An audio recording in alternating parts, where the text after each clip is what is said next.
ஏமா மத்தியானம் சாப்பிடவே இங்க வந்துருங்கம்மா. அப்பாவையும் கூட்டிட்டு வந்துருங்க. என்ன மாமா மத்தியானம் இங்க தான் சாப்பாடு உங்களுக்கு. அன்னைக்கு அம்மையும் அப்பாவும் நம்ம வீட்டுக்கு வரவலாம். மத்தியான சாப்பாடு நம்ம வீட்ல தானா? எடி ஒட்டுக்கட்டட வர.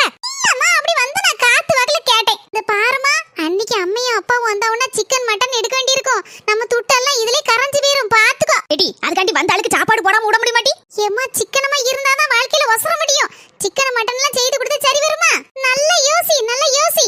ஆமா பாத்தியா, சிக்கன் மட்டன் வாங்கி போட்டா என்ன ஆகுது துட்டு? ஏம்மா நான் ஒரு ஐடியா வச்சிருக்கேன் சொல்றேன். மர்மல, உங்க அம்மையும் உங்க அப்பாவும் வரவோ சிக்கன் மட்டன் வாங்கணும், அவ்வளவுதானே. இப்ப 10 நிமிஷத்துல ஓடி போய் வாங்கிட்டு ஓடியாரேன். ஒரு நாள் இல்லாத திருநாளா இருக்கு. 10 நிமிடங்களுக்கு பிறகு. மர்மல தப்பா நினைச்சுக்கிடாத, ஊர் முழுக்க சுத்தி வந்துட்டேன். ஒரு கடையிலயும் கோழியும் இல்ல, ஆட்டுக்கறியும் இல்ல. கவலைப்படாதீங்க தே, நீங்க இப்படிதான் சொல்லுவீங்கன்னு எனக்கு தெரியும். அதனாலதான் நான் ஆன்லைன்ல 1 கிலோ மட்டனும் 1 கிலோ சிக்கனும் ஆர்டர் பண்ணிட்டேன்.